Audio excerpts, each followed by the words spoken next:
You just saved yourself 18 to 19 years of figuring it out. When I talk about being successful, it doesn't just mean money. It's just a bunch of little unsexy things. And that's what we're going to dive into, 7 really unsexy things. Today, we're going to be talking about the 7 things that successful people don't, that typically unsuccessful people do not. And I always get a lot of messages from people asking, how can I be successful? What are your 3 keys or 4 keys to being successful? And I always say this, success is not some big sexy event that just happens in your life. Success is a bunch of little teeny tiny boring habits and traits that you do every single day. And eventually down the road, you get to a point where you are quote unquote successful, whatever success means to you. And when I talk about being successful, it doesn't just mean money. It could mean happiness. It could mean peace. It could mean money if you really want it to. It could be a great family, whatever success means to you. And first off, what I think is really important is, if we're going to dive into this, is to really think about what success means to you. What does your success look like? You know, for some people, it might be house and cars and clothes and partying and all of that stuff. For some people, it might be freedom to leave their job and travel with their family, or just spend more time with their kids, or homeschool their kids, or, just travel with their spouse and they don't want any kids. So it's important to think in your own head, what does success mean to me, so that I know what I'm actually shooting for? That's the important thing to think about right away.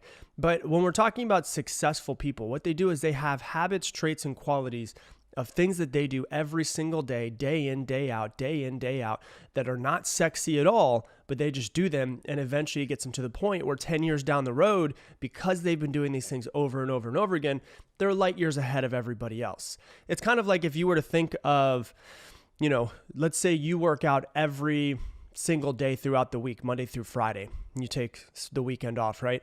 And you just work out. You don't do anything else except for work out. You don't eat much healthier than anybody else, but you work out 5 times a week. Eventually, 2, 3, 4, 5 years down the road, you're going to look way different than all of your friends around you if they don't work out. And so that's the important thing to think about, is it's just a bunch of little unsexy things. And that's what we're going to dive into, 7 really unsexy things that we're going to dive into. The first one that I consistently find across the board with people that I know, when I read articles, when I read books, when I read autobiographies, is that they wake up early. They do. They just wake up earlier than everybody else does. Richard Branson, who's a billionaire, wakes up at 5:30 in the morning. Tim Cook, who's a billionaire, he runs Apple. He works up at 4:30 in the morning. Howard Schultz, who started Starbucks, he wakes up at 4:30 in the morning. There's a laundry list of people that just wake up earlier than everybody else. And one of the main reasons why is because that gives you time to work on yourself. It gives you time to work on yourself. I like to say it's starting your life proactively versus reactively. There was a time in my life when I worked for somebody else where literally I would wake up 15 minutes before I had to leave to go to the office. I would wake up, shower real quick, throw on some clothes, brush my teeth, take some, microwaved oatmeal with me on the way and coffee, and I drink it and eat it on the way. And that's how I would live my life. And that's what I like to call living reactively, living for somebody else, for somebody else's business. When you live proactively, you wake up 30 minutes earlier, an hour earlier, and you focus on yourself, focus on growing yourself for whatever that is. If it's 15 minutes, if it's 30 minutes, if it's an hour, if it's 2 hours, whatever it is, you focus on growing yourself. And here's the thing, we all have 24 hours in the day. And so you might say, oh, but I've got a full-time job and I've got kids and I've got a spouse. Okay, cool. There's millions and millions of people that have that exact same situation that might be in a better situation than you. So how can you make changes in your life and your schedule and everything that you do to make sure that you get done what you need to get done? So maybe what you do is you think about it, you say, you know what? Normally what I do is I kill time, start to wind down by watching TV for an hour before I go to bed. What if you cut that hour out and wake up an hour earlier? Think about it. How much different would your life be if you had 365 extra hours of working on yourself by the end of the year because you spent an hour a day on yourself? Something to think about and something to plan. Every single person has 24 hours. Billionaires and bums have 24 hours.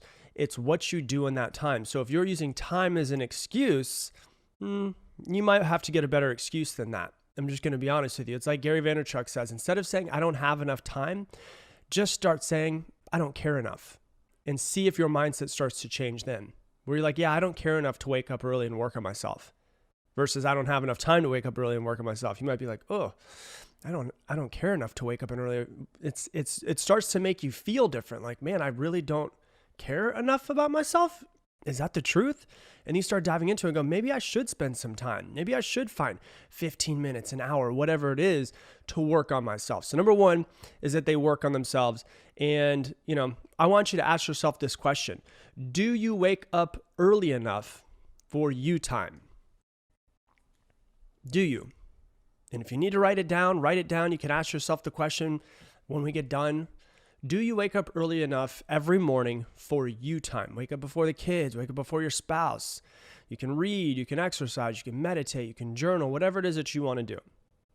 So that's number one, is they wake up early. Number two is that they read almost every single day. This is an interesting statistic. The average person reads about a book to 2 books per year. The average person does. The average CEO, ready, reads 60 books per year. So what you're realizing is that people who, once again, I'm going to use successful and unsuccessful, and you can change those words however you want to in your mind. But unsuccessful people, the average person reads 1 to 2 books per year. The average CEO who already has a business that they're running, probably a family, probably a lot of stuff going on, still finds time to read more than a book per week. And you have to ask yourself, how much more hungry is that person to learn and grow if they're finding time every single week to read a book? Something to think about. It's been proven that people who read have less stress. So they spend less time on social media. They spend more time on their own development, whatever it is that they need to. And when I say they read books, I'm not talking about they just read like fiction books. They read nonfiction books, they read business books, they read sales books, all of those types of marketing books. They read whatever book they need to grow themselves. It could be self-help, psychology, all of those things. Grow themselves or grow their businesses. And that's how, if you fast forward 5-10 years down the road, they're light years past everybody else because they've been doing all of these little unsexy things. It's not sexy to read a book every single day, that's for sure. The other thing that's really good about reading books is it actually fends off neurodegenerative diseases such as dementia, Alzheimer's. It fends it off because it's actually I'm not going to dive into in this episode, something called neuroplasticity. Neuroplasticity is your brain can change no matter how old you are. We used to think, oh, your brain is the way that it is. No, it's not true. Neuroplasticity, you can actually start to change your brain. So instead of doing the same thing over and over and over and over and over again, as most people do, they're trying to learn new stuff and change their brain, which fends off neurodegenerative diseases. So that's the second unsexy thing that they do. The third thing that is unsexy, they exercise consistently. When you look through all of the different people who are successful, they almost all have a routine of working out before they go to work or working out in the middle of work. But usually, instead of doing it at lunchtime, they usually wake up earlier when they're up at 5:30, 4:30, whatever time it is, and they get some form of exercise.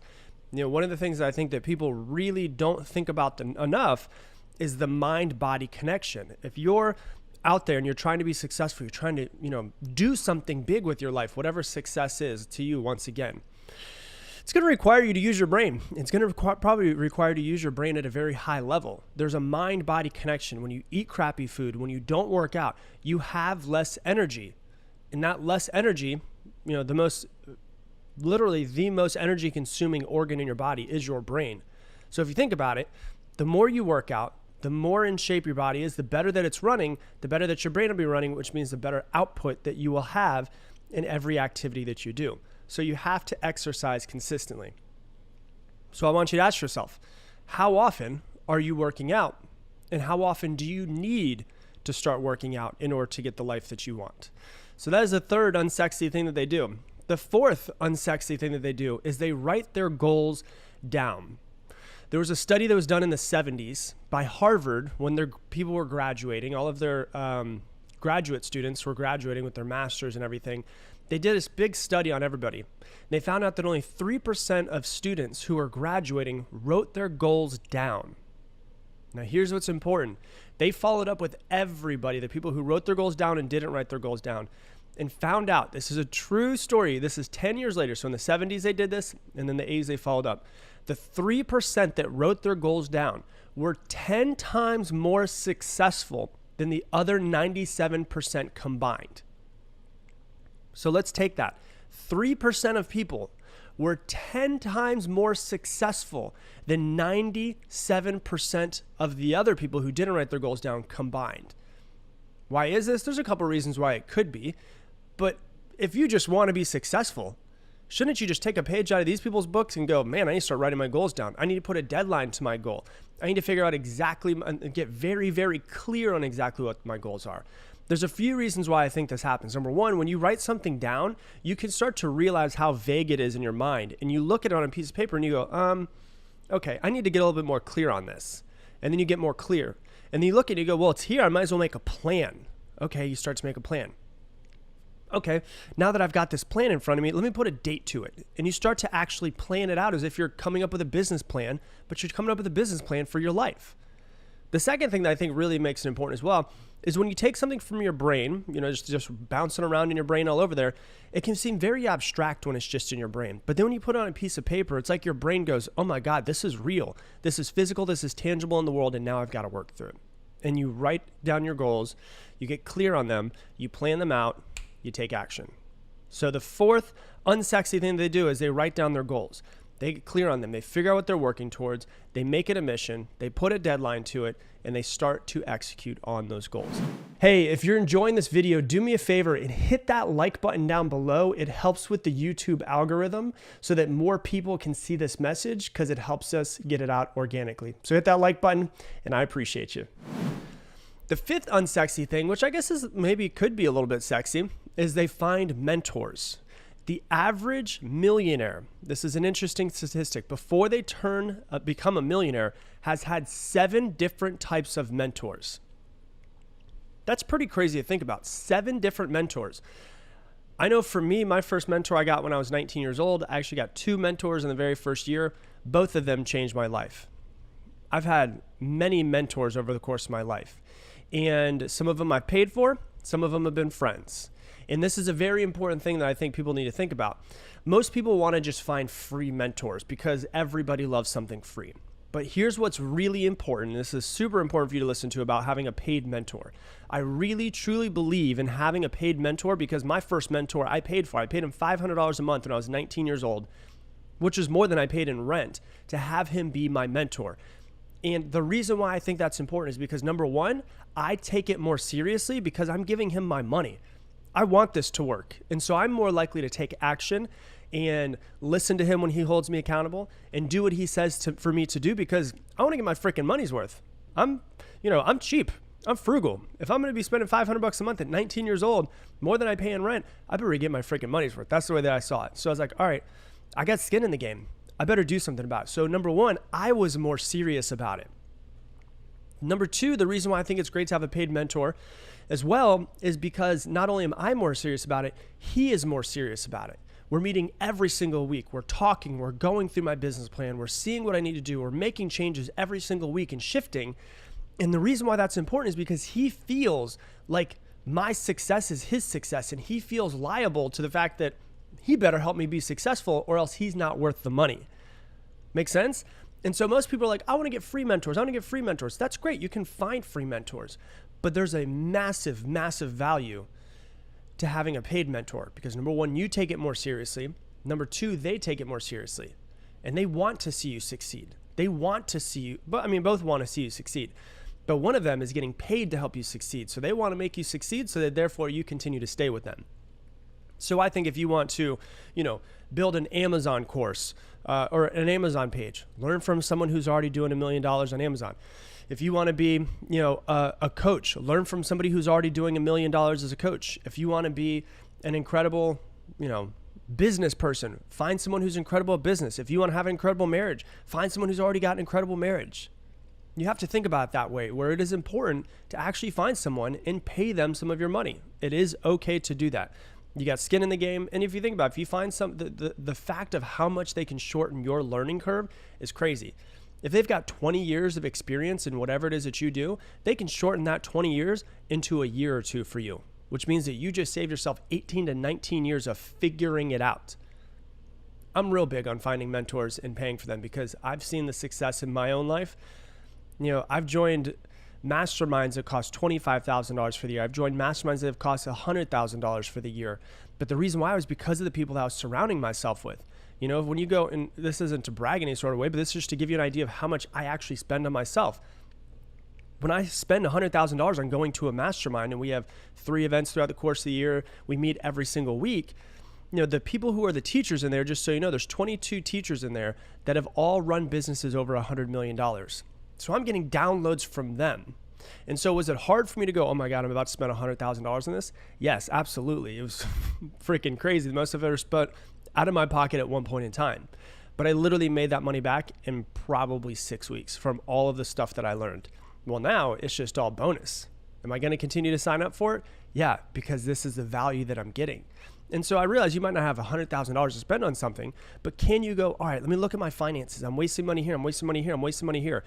This person, I want to run an Amazon business. This person runs a successful Amazon business. It's $500 a month to learn from him. Should I hire him? Yes, because he'll shorten your learning curve. It could be something different that you want to learn, but I highly, highly, highly recommend paying for a mentor. There's so many different benefits. I don't need to dive any more into it, but that is the 6th unsexy thing. The 5th unsexy thing that they do. The 6th unsexy thing that they do, and let me actually go back to number 5 because I got a question for you. How will you find your next mentor? This is what I want you to ask yourself. How will you find your next mentor? Write it down. How will I find my next mentor? Number 6, the 6th unsexy thing they do is they have positive self-talk. I see so many people that are like, oh man, if I was more confident, I'd be successful. But you have to realize people that are successful, they're not born confident. Confidence comes with results. They start to learn how to talk to themselves, how to believe in themselves, even when they're not getting the results that they want. And you have to realize, I know that a lot of people listening to this right now, you would never talk to somebody that you love the way that you talk to yourself in your head, right? If your child came up and said, oh, this just happened, XYZ happened, you would never talk to them and say the bad things that you say to yourself to your child. Why? Because it's detrimental to them. So why do you do it to yourself? So when you look at, some of the people that I know that are the most successful are the kindest, most humble, giving people I've ever met, but they've got confidence through the roof. They're not cocky. They're just confident. They know because they've been working on themselves, and they talk to themselves a completely different way than a lot of other people talk to themselves. And it's like the garden example that I've given many times on this podcast. If you have a garden and you plant strawberry seeds into that garden, there's no way that tomatoes are going to grow. It's impossible. The same way that if you talk negatively in your head over and over and over again, you're not just going to have a positive life. What you reap, you sow. If you're putting in seeds of negativity, you're not going to have a positive tree grow. You have to think about that. You've got to start talking to yourself more lovingly, more positive, because you have to be your number one fan. You have to be your number one fan. So start talking more positive to yourself. And the question I have for you regarding this one is, what part of your self-talk needs improving? Go ahead and write that down. What part of your self-talk needs improving? And the last unsexy thing that successful people do that unsuccessful people don't is they don't worry about failure. They don't worry about failure. They know going into something, they're going to screw it up a lot of times, right? When you start a new business, nobody goes into a new business, they're like, I'm going to knock it out of the park. I'm going to have 0 mistakes. You know you're going to mess it up. The only failure that I see is giving up. You don't fail when you give up. You fall over and over and over and over and over again, but it's not failure until you give up. So you have to ask yourself, how many times have you not started something you truly wanted to do because you were afraid of failing? Something to think about, something to really start to ponder and go, yeah, there's a lot of things I haven't started because I was afraid of failure, afraid of judgment. Successful people aren't afraid of failure. They expect failure. They expect it. So do successful professional players of any sport, right? If you look at the NBA, the best players in the NBA, they miss 55, 60% of their shots. They miss more than they make. If you look at a world-class baseball player, they strike out like 70, 75% of the time. So the same thing happens in business. You're going to screw up over and over and over and over and over again, but you have to look at your failures and go, those are lessons. They're not failures. I fell, I'm getting back up, I'm going to learn from it, and I'm going to keep going. The one thing that I know, and I never knew this when I was younger, but when I started a business with my best friend, somebody asked us, and he said, why are you going into business with Rob? And he said, because Rob's like a cockroach. Rob is resilient. Like, he just does not see failure as an option. And for me, that's just the way I've always been. I've just always seen it that way. I've always had to put my head down and bash it through walls to get to where I wanted to be in sports, in school, in business. And so if that's not your personality, that's fine. You don't have to be that way. But what I'm saying is, I just don't see failure as an option. And if you don't see failure as an option, you just know you're going to get to success and you're going to fall and fall and fall and fall and fall. But as long as you get back up, you'll be fine. Then you're going to be successful. You will eventually wake up and go, holy crap, I've built the life that I want. So the seven unsexy things that successful people do that unsuccessful people don't.